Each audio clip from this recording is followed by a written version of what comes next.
Hello and welcome to my new podcast, Get the Boots, and my first proper episode in this season.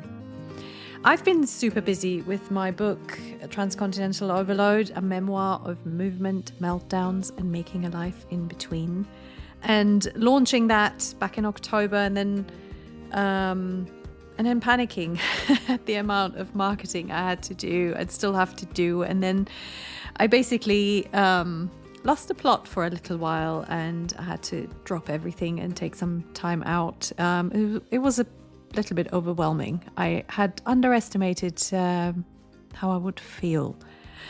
And then I went on a short trip to England and Germany, where my focus was completely on friends and family, and we celebrated Thanksgiving with my in-laws, which was really lovely. And then, now I'm back and I have to get some things done before the end of the year. And I really, really wanted to publish at least one new episode. My book is available to buy from all major booksellers as ebook and paperback. I've included some links in the show notes. There's also a direct publisher link. I work with Ingram Spark on this, and this link works if you're based in the UK or the US. And if you order it now, you should have it in time for Christmas. So hint, hint, books make great Christmas presents, in my opinion.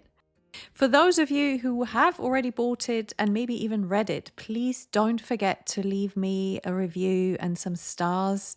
For newbie authors like myself, it's an absolute lifeline. So I would really appreciate it if you could help me and spread the word.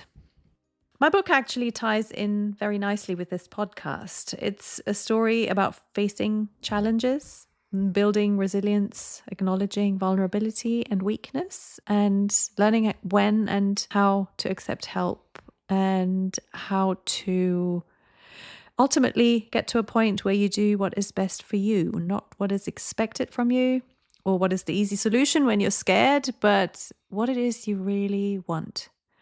You've learned a few lessons, and then you go and get what you need. You go get the boots. If you've previously listened to my Transcontinental Overload episodes and are not quite sure what all this new stuff is about, don't worry. This isn't really all that different. I just needed a slight change of direction, and I'm trying to open this platform up to not just expats. I mean, most guests will still be expats or immigrants, but I'm hoping to include pretty much anybody who wants to tell their story of how they overcame a challenging situation, how they went and did what they needed to do, and how they experienced their personal transformation. Talking about transformation, my guest today is Inga, a Russian expat in the Netherlands who works as a transformation coach. She tells us her own story of how moving to another country, or rather countries, has made her want to share what she's learned and changed her in a way that she needed to start a new career. We also talk about friendship, language learning, and how hard it is at first, and how living abroad shapes your perspective on your home country, and so much more. Before I start, though, I need to apologize in advance for some technical issues. You might notice some little hiccups with the audio from time to time. And that is because my settings weren't in place the way I needed them to be. And I kind of love this because basically the audio settings were exactly like they were for my very first podcast episode over 5 years ago, when I didn't know any better. And so it's sort of fitting that this happened again. For the first episode of this new podcast. Basically what happened was I got a new laptop and I didn't check that the audio settings were the way I wanted them to be. Yes, this sort of thing still happens even after almost 6 years. And I know you will still enjoy this very beautiful episode. Enough said, here is Inga's story. Yeah. And it's your first podcast since you changed the... Yes. Okay. Yes. So this is a whole new adventure for me, and I love it because I feel like I have so much new energy for this. But as you know, I just published my first book, and so all the energy went into that, and the podcast suffered.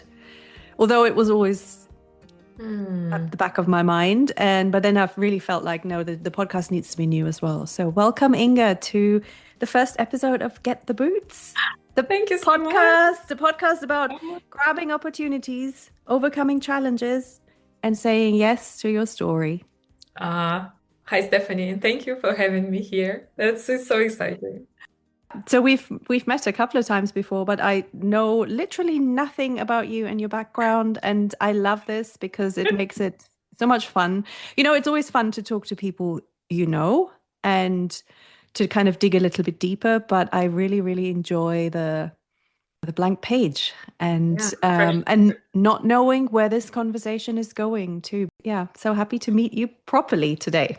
Yes, yes, same, same. Thank you so much. So, first of all, where are you calling from today? Where are you currently? Yeah, I'm based in the Netherlands, Rotterdam. So it's really rainy outside. It's November, Same, so same it's here.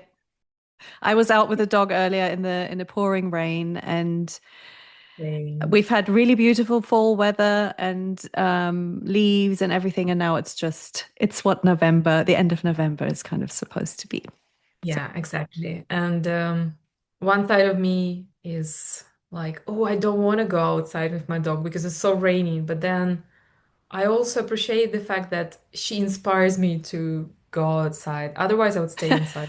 yeah, I was And thinking exactly yeah, that today. I was yeah. walking across a field with my muddy boots and thinking, what am I doing? And then at the same time, kind of thinking, it's so nice to actually get the air and start my days like this. So I'm forever grateful to my dog to make me do that. Yeah, and it's really funny that you mentioned the boots. I am also wearing the boots. They're black and sort of how's it called? Like rainy proof, rain Hmm. proof. Yeah. I bet my dog would love a pair of boots. She is a bit of a princess. She doesn't Okay. walking on the wet pavement, and Oh, she definitely interesting. had to do it today. No, That's so funny. And dogs are all different. Mine really likes rainy, windy days, so he doesn't care. I tried yeah, boots on him. I tried boots on him actually once, and no. no, no. Mm-mm. I never tried. We have a Shiba Inu, so it's a Mm. 4 month puppy. I'm learning a lot. But yeah. Yeah, it's great having those opportunities to learn. I always, when people say they get a dog before they have children, I'm always like, Yeah. yeah, it makes so much sense. So with my dog now, I do all the things that I didn't do with the kids.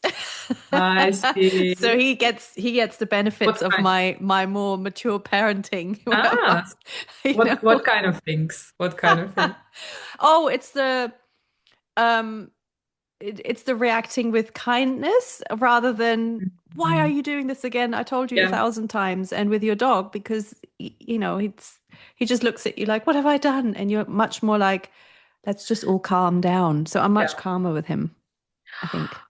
It's so good that you mentioned it. Thank you for sharing because I've been thinking that the most valuable lesson I've learned from the puppy here, my puppy, is being patient and more Hmm. patient.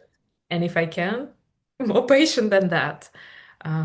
So yeah. Yes, and sometimes it's the behavior that they show is a reflection of your own attitude. And I mean, I read that somewhere in some because I never read any parenting books, but I read all the dog parenting books.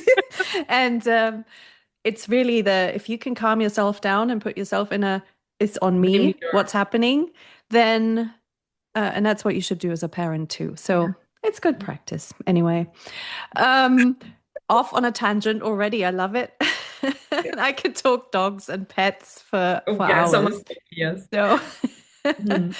but let's find out more about you because there is a slight accent, and Yeah, thank obviously you. you're not Dutch and you didn't grow up in Oh, the Netherlands. So let me yeah. why don't we just go all the way back and find out how you got to the Netherlands and what it is that you're doing? Oh, thank you so much for this question because I guess for the purpose of this podcast, I could say, many things, but for the for today, the most important thing about me is, of course, that I'm a personal transformation coach, and I'm really looking forward to talk about that. But I'm more than that, of course. So I'm originally from Russia. I moved 4 times, to and back. How Yeah. old were you when you what the first move? How old were you then? And what made you Yeah. move? The first time I moved, I was 26, and my future husband asked me if I would be willing to move. And I was really excited. I didn't know what it would bring. Pretty much, I had no idea that time. And so we moved to London. Uh, So was it for his job? Did he have yeah, an yeah, opportunity? Okay. yeah. He was looking for job opportunities. And then so And so so you had already gone to university, or what was it you were doing in Moscow? yeah, I by then I finished my university. I was working full time in the corporate environment. I was doing communications and marketing that time. And when we moved, I started looking for something in the same That's area. quite a lot to give up. At 26, I feel like that's the early days of your career. So Yeah, it's quite a that decision. yeah. By that time, I actually changed my job 2 times, I think. So while I was studying at the university, I was already working, and then yeah, I was working in tech industry most of the time, and then research. I think I was so excited about the opportunity that it just overweight everything else. And I was just so looking forward to what it would bring. It wasn't an easy decision. I had to finish what I was doing at my job that time and so on.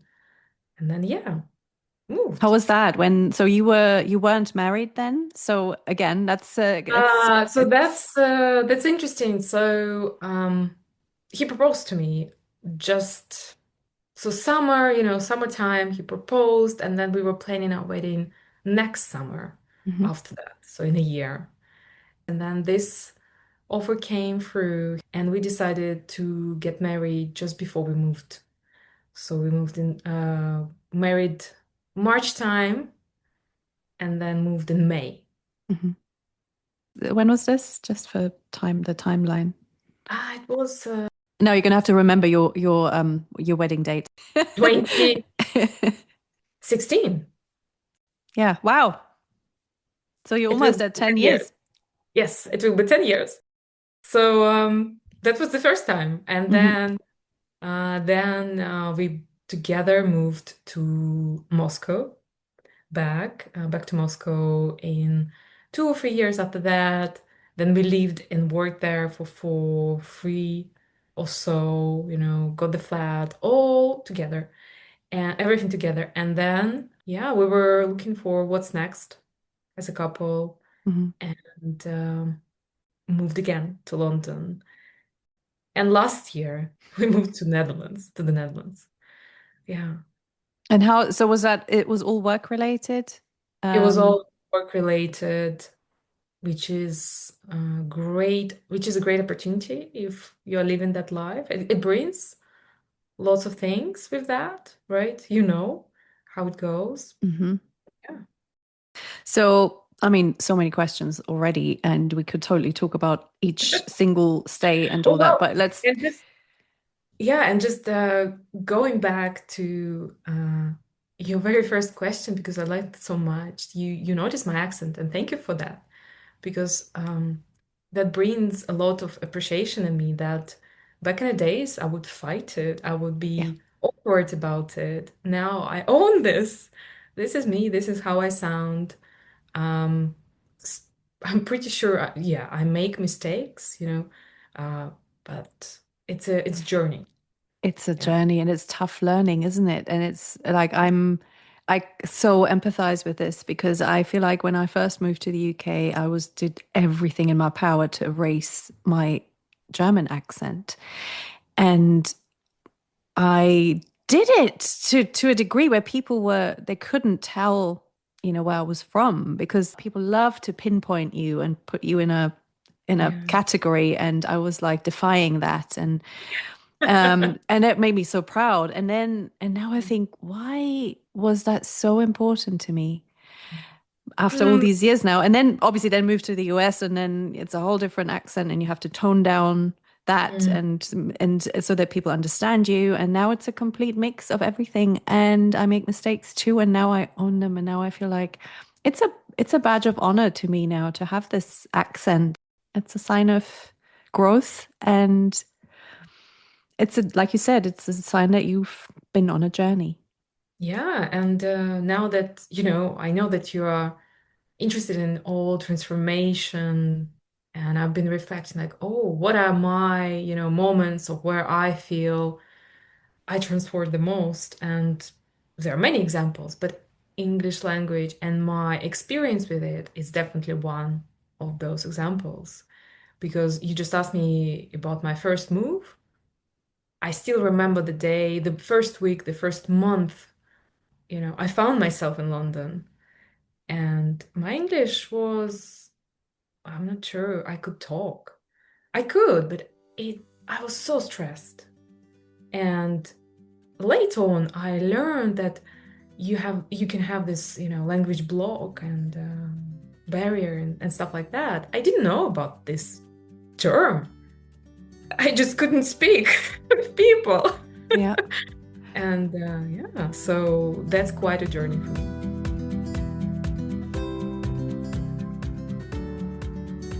I mean, this is something that so many people say, Yeah. where you move somewhere, you don't speak the language well, or you understand it, but you can't speak it yet. And it makes you feel so frustrated because you feel like you can't show people who you actually are, Yeah. because you can't express everything that you want to express. And you're like, I can be so funny and intelligent Yeah, in my, and then now I can't even say the yeah, simplest things. And it's yeah, the worst feeling, like people can't see you. yeah.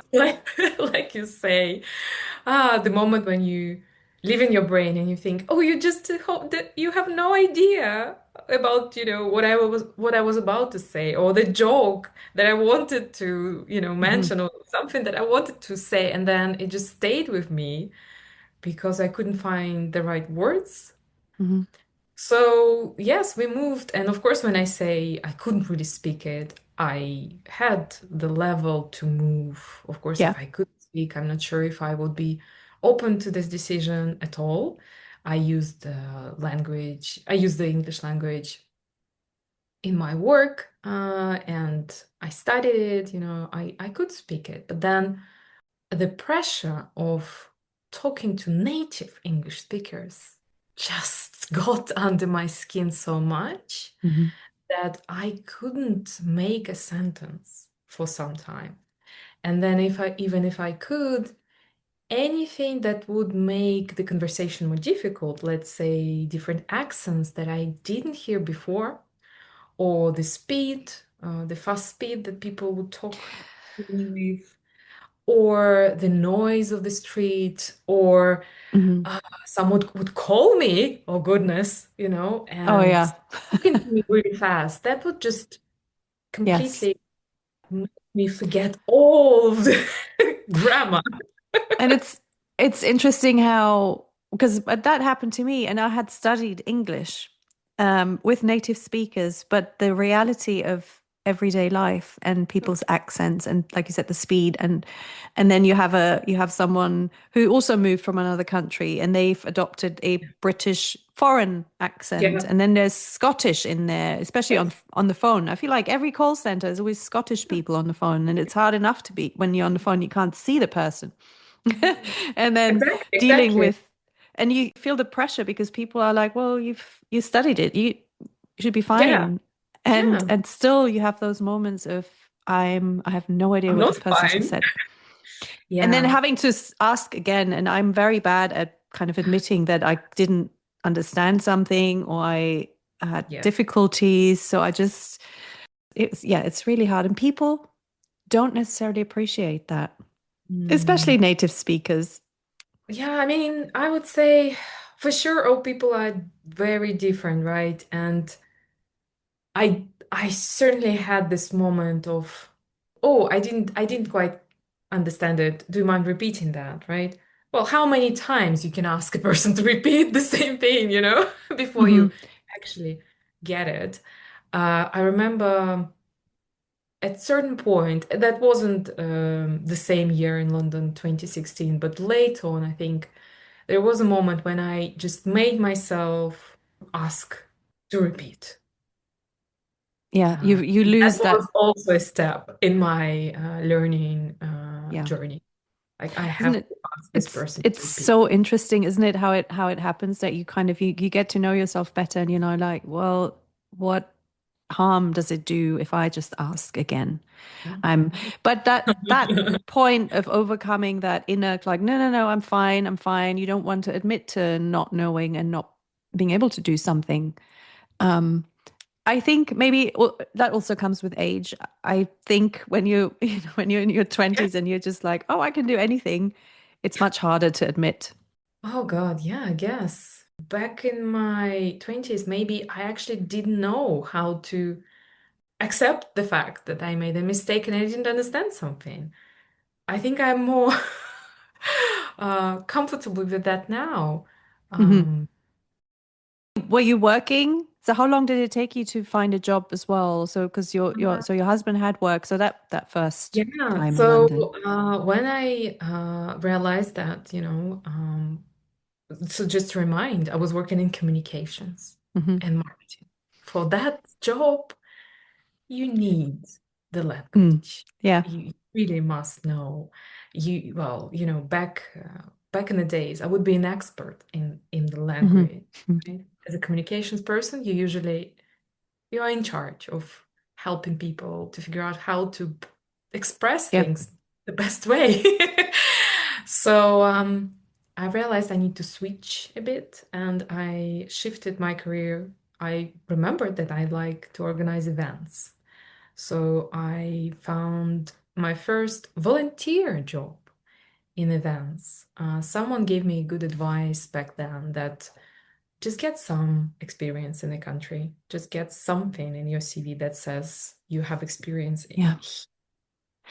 And especially with like working with people, Yeah, that you can handle dealing yeah, with people in yeah, whatever way, whether it's a customer service based thing or just something where you are not sitting at home with exactly. your computer. Yeah. Yes, because I was really interested to meet people, to meet the local culture, to see Mm. how things work here. So my very first job was volunteer position at the local book festival. So I'm Oh, into reading. fun. Yeah. Oh, it'd be fun. And then there was a music festival because I'm into music.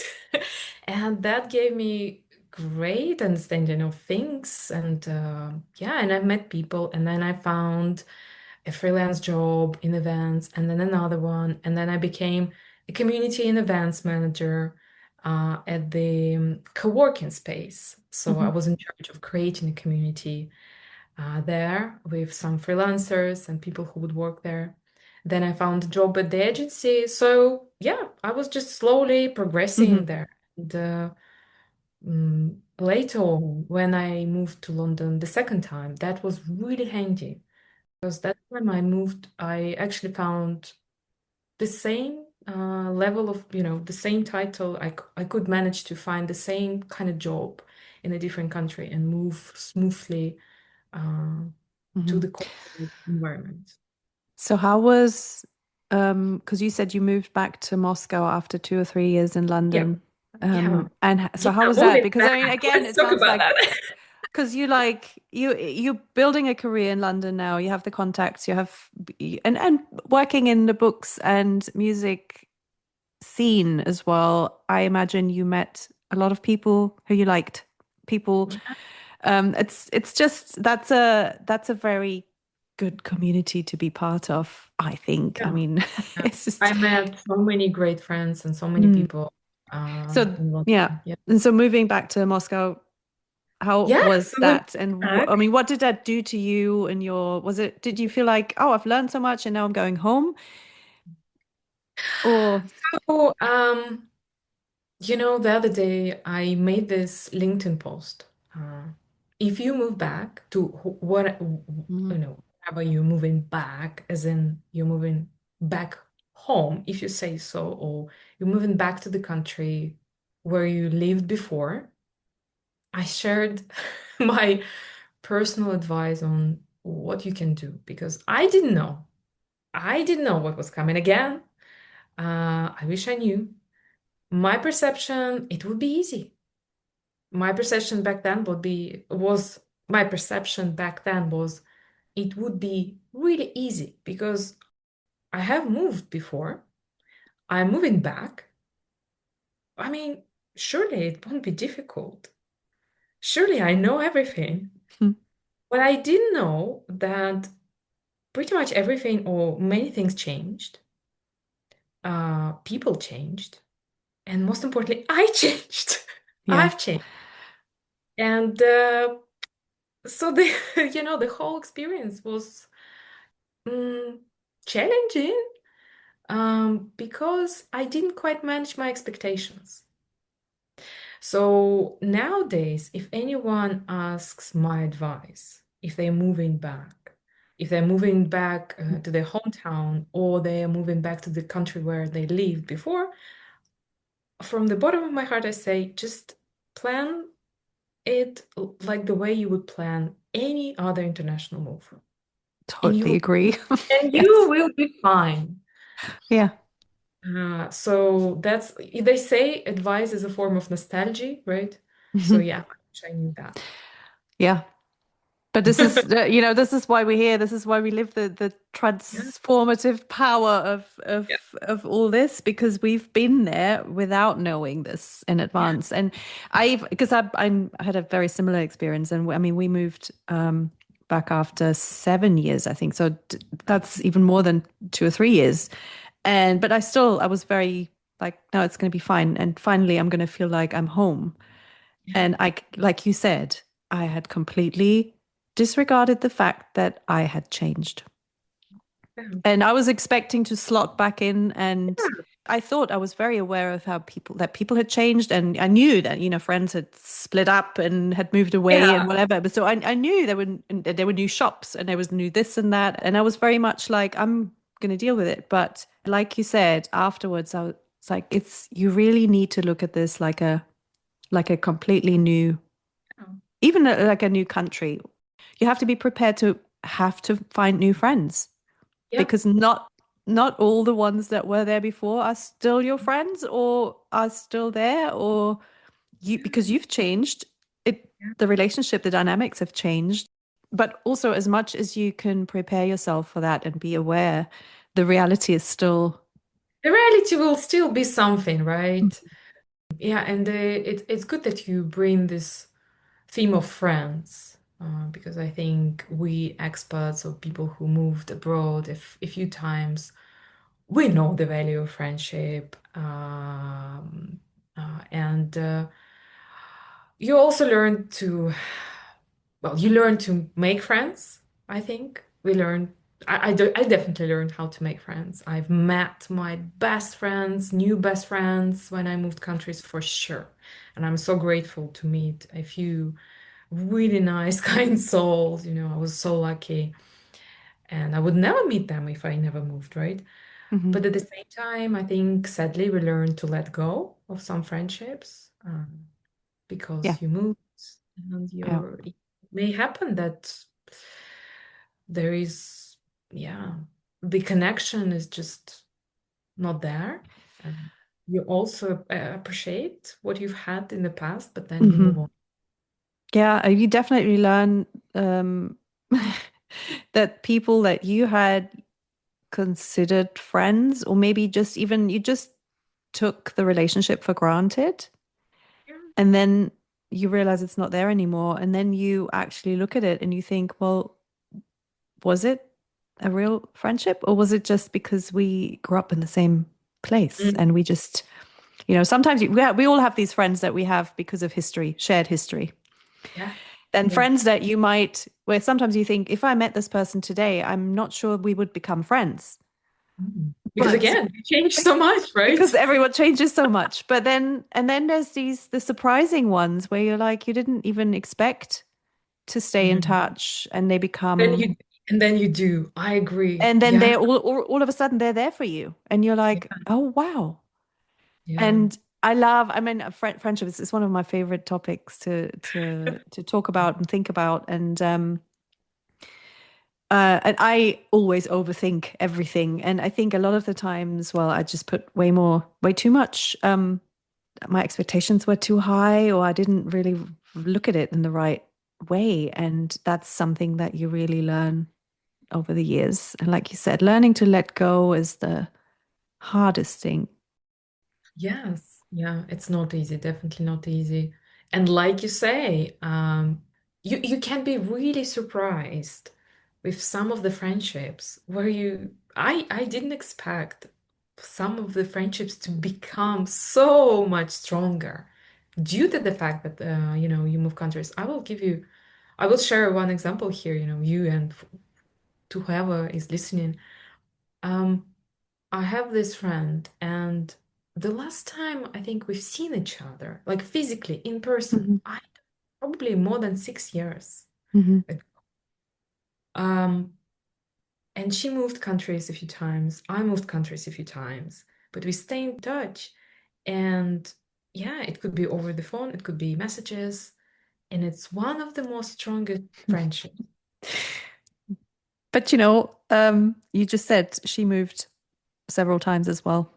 Yeah. So there is something in that you can't beat No, the yeah, knowledge and experience of someone who's gone through the yeah, process yeah, of going somewhere and not knowing anyone, because I think it's invaluable. Um, and it's a great skill that you build over time. It's painful to learn, and but it's so yeah. rewarding. Yeah, And but to meet someone who moved, yeah. you just know at least some of it experience. I'm not saying that I would know everything, about Hmm. personal experience. No, but I would guess, and I could name a few things where our experiences would match, and I would Hmm. understand what this person might have been Yeah. through, and probably through a lot. And it's with, as with anything with friendship, so many it's so important to have a relationship where you don't have to say everything and explain everything. And that's why it's so important to have those friends from your childhood, that where you, like, because you've been through the same stuff, you don't even need to elaborate. Sometimes it's just like a look that you give each other, and and if you have that shared kind of past or culture, it's some things are so much easier. So when someone has just moved to another place and then they go silent, and you don't hear from them for weeks, because you've been through it yourself. Yeah, It's not personal. Aha, they're just in that hole right now. I'm gonna check in with them, but exactly. I'm not expecting them Exactly. to pick up the phone and call me and ask me how I am, because they are in the thick of it, and they need my support right now. And it's not something that needs to be said. And I think that's something Yeah, so true. So true. you yeah. I will just check in. Yeah, I'm here if you ever need to talk, whatever you're going through, anything at all, any Mhm. small or big thing. So moving back, so you moved back home. It wasn't. I'm. There's so many good things about moving back and being close to Yeah. family and all that. And but then you moved again. You moved back to London again. And how was that process? When you first moved back to Moscow, did you know you were going to leave again, or did you feel like, oh, this is it now? We were open for this idea. So I was open for the Hmm. idea. If I ever have an opportunity, job opportunity, or my husband Yeah. have has a job opportunity to move, we Hmm. both so we agreed that we would be open for this experience again. But at the same time, pretty much building the life again, rebuilding, making the home, creating the home, third home that time, I think, right? Um, the COVID hit us that time. Yeah, so I remember, talking about COVID. So, yeah, 2021. Time flies. Well, So, that's Yeah, that's the Um, year that everything started opening up again. I think exactly. 2020 was the completely crazy year, and then 21 was we were getting back Yeah. to. Oh, sorry. Oh, here comes the cat. Here comes my cat. I don't need you on my desk though. Thank you for checking in. Yeah, You so know what? you were in COVID is- Moscow during COVID.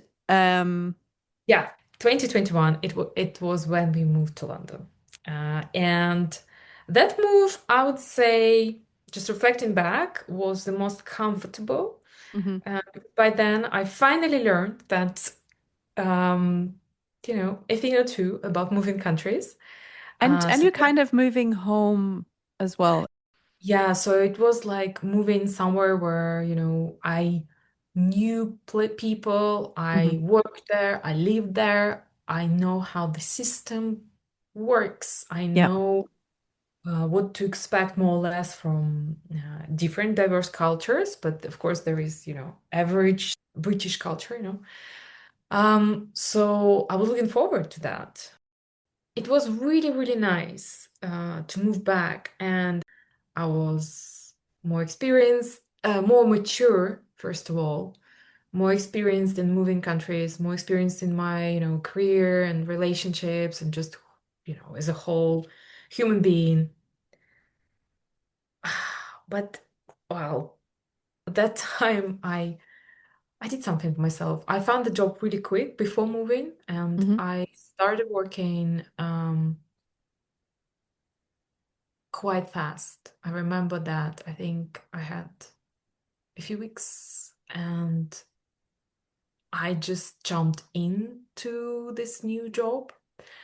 It was the same company, but it was new office, new people, new team, new job, new scope. Everything was new, right? So I remember that I was thinking, gosh, I'm not making it easier for myself. So you're not giving yourself time to actually process the move. Yeah, I think I was just so hungry for that job, and But it's um, also our reality. It's the reality of you have to make a living. You have to go to work.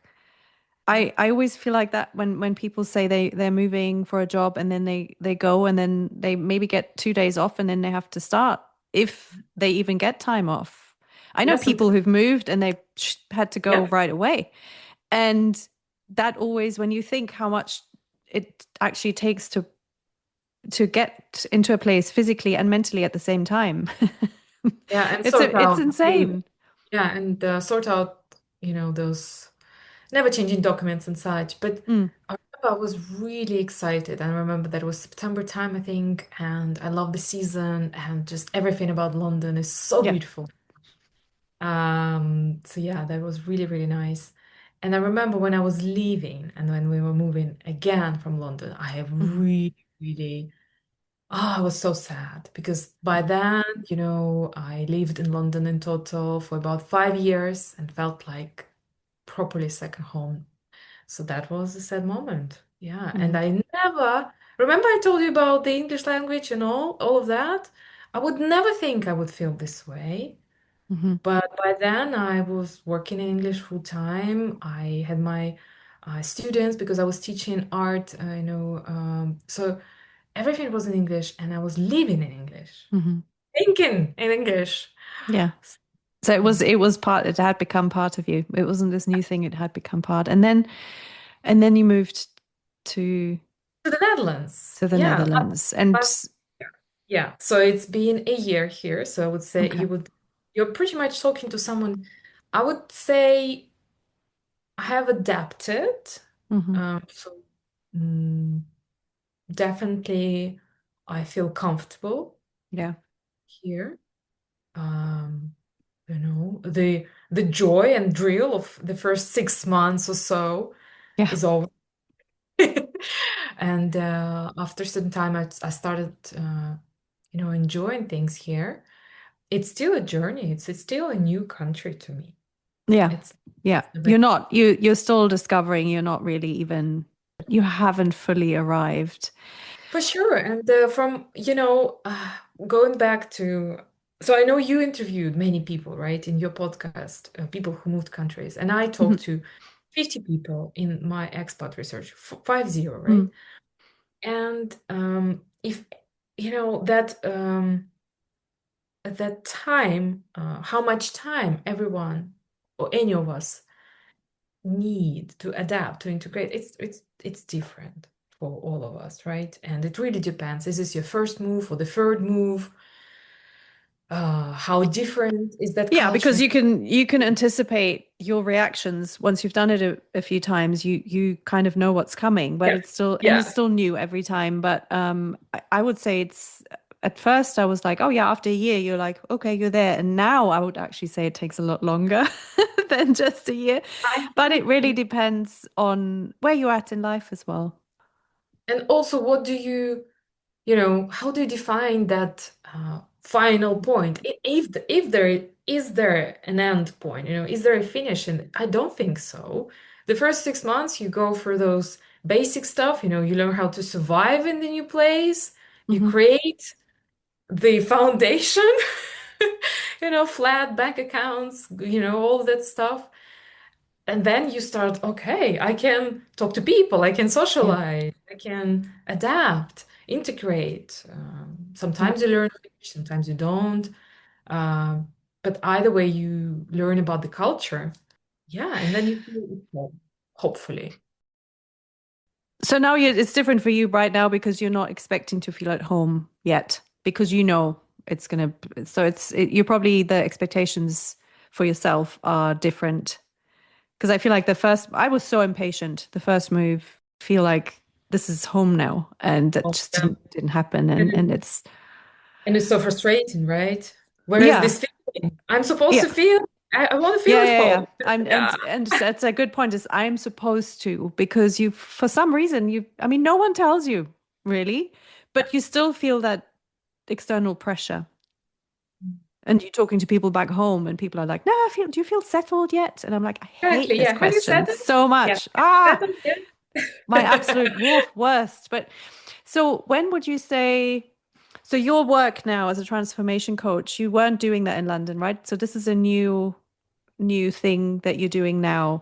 Would you do you, is was there a point where what was your kind of low point? Because I always feel like you fall into a hole, you're at a really low point, and then you turn it around. Yeah. And then you Yeah. use that. I agree to a certain extent. I think that there is certainly discomfort feeling Mhm. uh, must, you know, arise. You have to let it There should, go you through know, you. Hmm. I get what you're saying by the low point. My mind goes really dramatic, you know, in the perception of low point, but low point could be on the surface, really. But there is some discomfort in where you are. I think I Hmm. totally, and judging by my experience or my clients, the transformation starts there. You start feeling uncomfortable, not happy, Hmm. not fulfilled. Name it how you want it, but you're not quite sure that what has been working for you is still working for you. Be it your job, be it Hmm. your relationships, your, I don't know, the exercise routine, your gym, you know. So you are like, I'm not sure, you know. Yeah. So I had that moment. It started creeping into me. I started being curious what I wanted to do. So back in London, I was working full time in communications and marketing, and I loved working with people. I always, whenever I ask myself what motivates me, Hmm. it would be always this final feeling of someone had something from my job. You know, if I made, I don't know, some communications program, someone would be like, yeah, I've learned something, or that Yeah. changed my job. Something, you know, that would be it. And another thing, I made a certain change for people in any possible way. There was some change, you know. And another thing that never had a chance to mention, I am a visual artist, so I paint. This is my passion. This is my creative passion. And a few years ago, I started teaching people. I realized I'm really, really keen to share Hmm. my learnings. And a few people asked me can you show me what you do? So I started teaching. I was doing it after my job.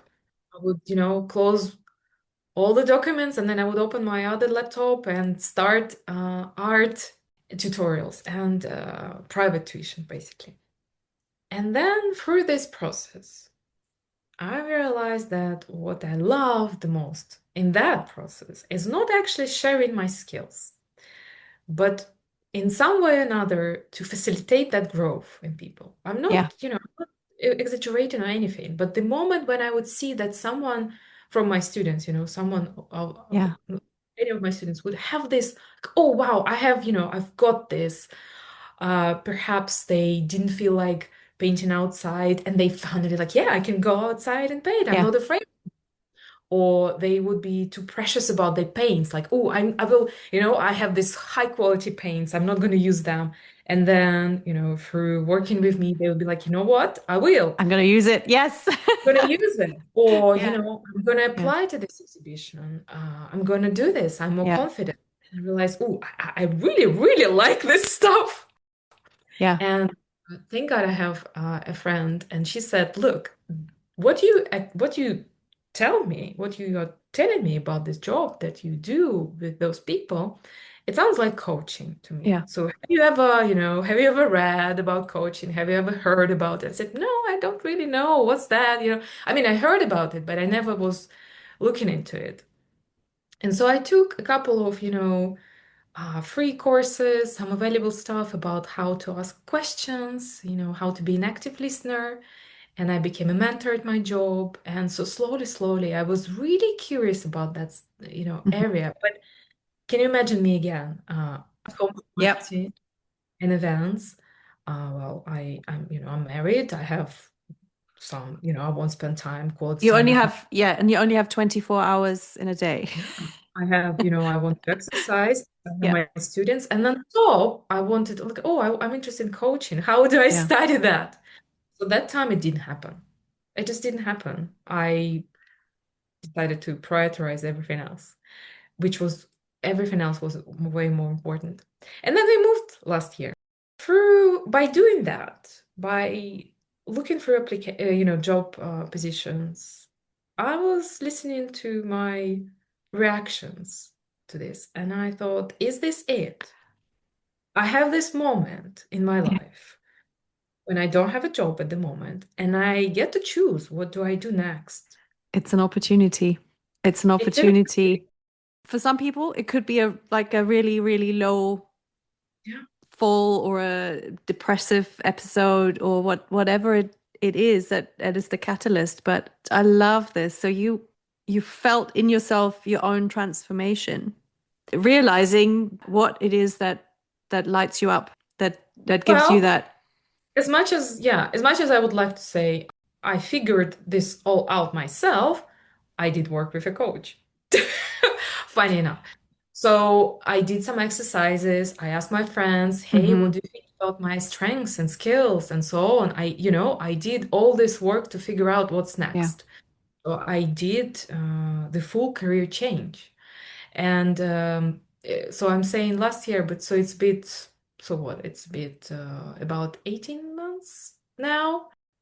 And I'm also a person who believes in experiments and tests. I like to test things and learn from them and see if I like it and see if I any good, you know. And so after taking the first training course in coaching, like proper, education, the first model, I started practicing with people who I knew and I loved it. Hmm. From the first moment, I could tell, I have something to learn here. I need to learn and keep studying and practicing, but I'm already really enjoying it. And so, whenever I work with people nowadays, I always invite them to feel like how you feel when you do whatever you do, because you know what's right for you by the end of the day. So it's really But it's beautiful. but you learned that about yourself that you needed to feel it. Yeah. and to trust that voice. And when you said you're applying to jobs and you're looking at yourself and listening to your own reaction to, do I really want to do this or not? That's a huge step forward. And actually, I mean, listening to you describe the art mentoring, you were already working as a coach, even without knowing it, or knowing that that's what you wanted to do, but you were already doing it, and you really loved it. There were beautiful moments Yeah. of people really finding the strength inside of them.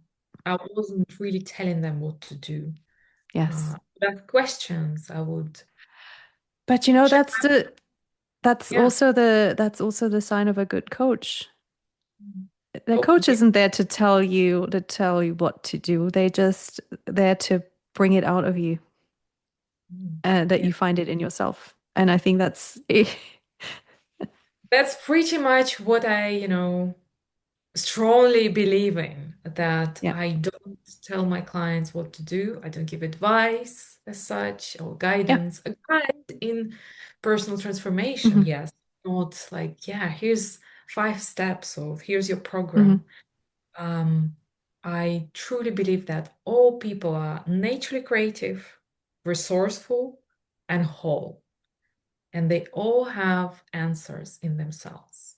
Sometimes we just forget those answers. Sometimes we need time or someone to reconnect to our confidence, to remember our skills, our strengths, our values, our purpose, and find and refine that motivation or confidence or self-worth, self-value, and define the path, whatever they're looking for to change, or, wherever they find themselves in or at,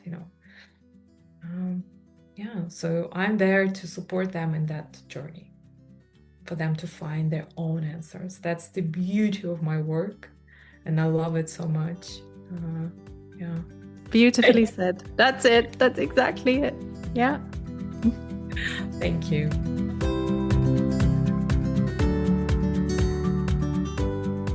Your journey sounds like you've come kind of full circle. And would you say, well, maybe that's the wrong question, but would you say that you are the person now that you would have liked to know when you first moved? Oh yeah. Oh Because yeah. that's one thing, isn't it? We aspire to become that hand that we might not have had at the beginning. Yeah. But also, she did well. That's what I'm Mhm. saying. You know. Yes. Yeah. I had friends, and And so if you could send your 26-year-old self a care package or a book or something like that, what would you send her? What would be in that care package? oh, okay.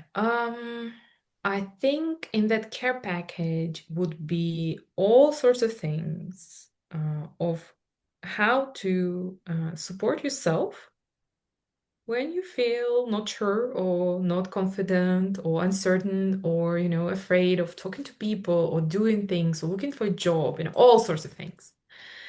I now have those for myself, and it's great to have them. So if I could, I would send. Ah, yes. Wouldn't that be nice? Um, One more question before we go. Inga, what are you learning right now? Are you learning anything new? Yeah, I will be honest with you that pretty much all my free time that I'm learning, um, I can acknowledge that I'm learning, and I'm doing the program for my job, but uh, on the other side, I'm learning how to train the puppy. That's that's I think where I'm really growing my knowledge, and I'm learning about myself in this process.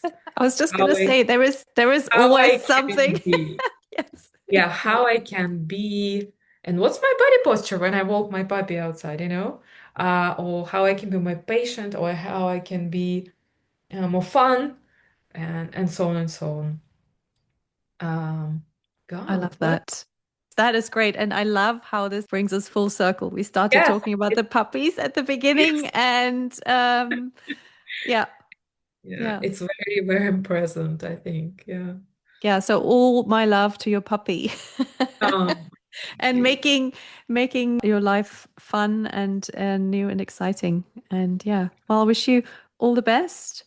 Thank you. And Thank you for inviting me. That was such a pleasure. And yeah, yeah, and well, congratulations on your new era of your podcast. Yeah, yep, there is thank you. information in itself. Definitely, definitely. That's the goal. And I'll see where it takes me. Yeah.